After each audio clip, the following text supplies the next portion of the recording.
Hey there, welcome back to our channel.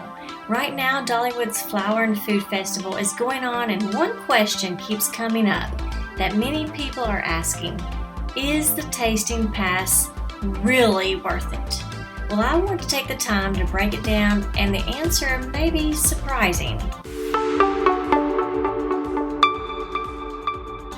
First, let me state that this is a wonderful time of the year to experience Dollywood. Actually, it is probably my favorite. I'm not sure if it's just all the spring flowers after the winter blues that makes it so special, but I do enjoy it. So make sure to check out my other videos on Dollywood this time of the year.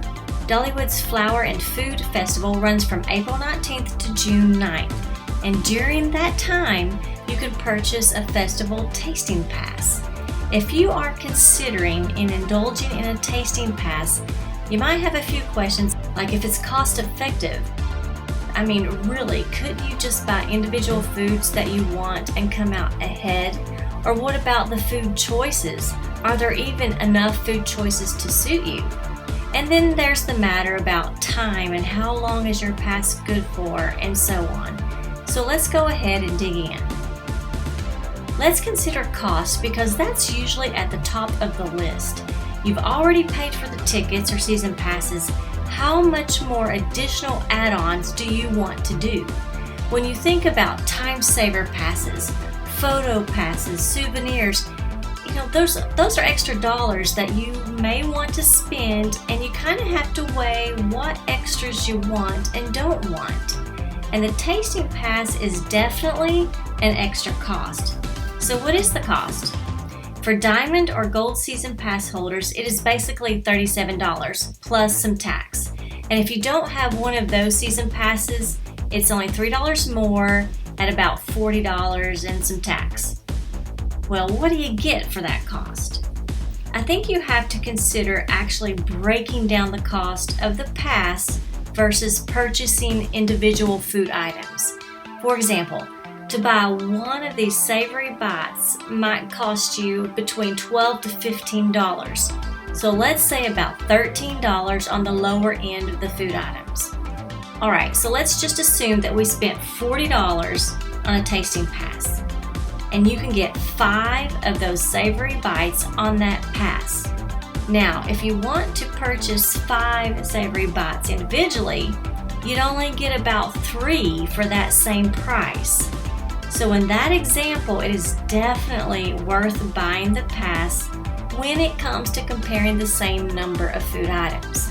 And we're talking too about the main bites and not the drinks and desserts, which are normally a little bit cheaper. Also, I think you have to consider the uniqueness to the festival. So many of these culinary creations are especially crafted for this festival, making the tasting pass a unique experience, which is worth the extra cost perhaps. And it's hard to put a price tag on that one. Now let's consider the time factor. With the festival menu tasting pass, it is definitely a limited time, so that is something you do need to consider, because the window to enjoy the tasting pass offering is only from April 19th to June 9th. Now you can look at this 2 different ways. One is that you have from April 19th to June 9th to enjoy at least one tasting pass. But if your time is limited at the park, you may not get to enjoy all the eateries in one visit. If you're planning on making multiple trips during this festival, then this is probably not even an issue. Or if you're going with other family members or friends and want to share the pass, then you've got that option. Now what about the menu? When it comes to menu choices, or what is available for the season festival, you might think there's only a few options. That is not the case.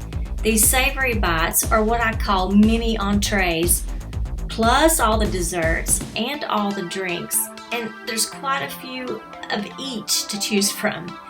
The main place that you will find the exclusive festival foods are at the seasonal culinary booths at Rivertown Junction. You can't miss them. But the other areas do have choices as well, like at Show Street area at Spotlight Bakery, at the Iron Horse Pizza in the Village area near the train, at Craftsman's Valley at Miss Lillian's Flatbread, and even in Wildwood Grove's Till and Harvest.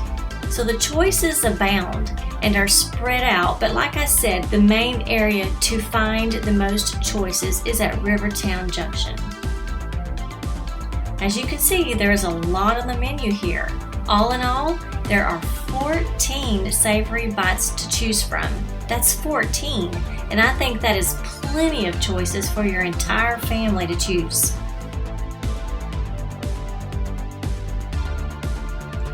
I counted 7 different desserts to choose from, including my favorite funnel cake, the honey, lavender, and berry.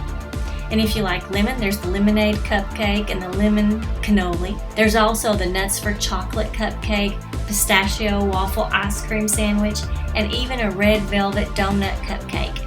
And of course, the Grove cookie dough. Again, that's a lot of unique choices for the sweet tooth. And as far as drinks are concerned, we're talking about very special flavored drinks, and they're good for the whole family. There are 5 different kinds of drinks, from the blueberry lavender spritz, the dragonfly lemonade, honey jasmine sweet tea, mountain berry peach punch, and the raspberry hibiscus tea. I do recommend trying these drinks because they are unusual and they're very tasty. And there's something you don't get every day. They come in small cups that you can keep as great little souvenirs too. Now here are a couple of tips if you do decide to go ahead and buy the tasting pass.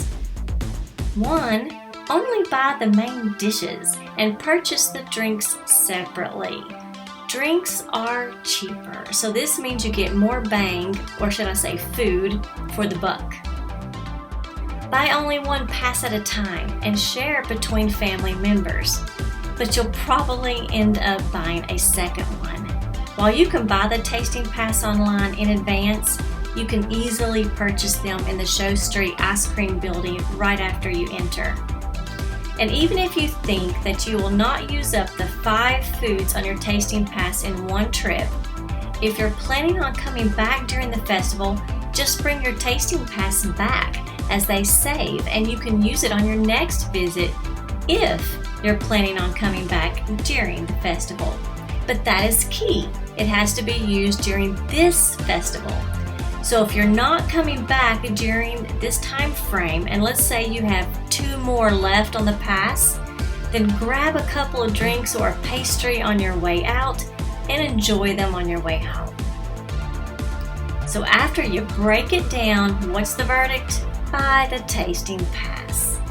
I don't think you really want to miss this, so give it a shot and buy your pass, bring your appetite, and enjoy the delights during this spring festival. Dollywood's Flower and Food Festival 2024. That's all for today, and thank you so much for watching. And please don't forget to like, comment on your favorite food from this festival, and subscribe for more adventures. Until next time, make a great journey.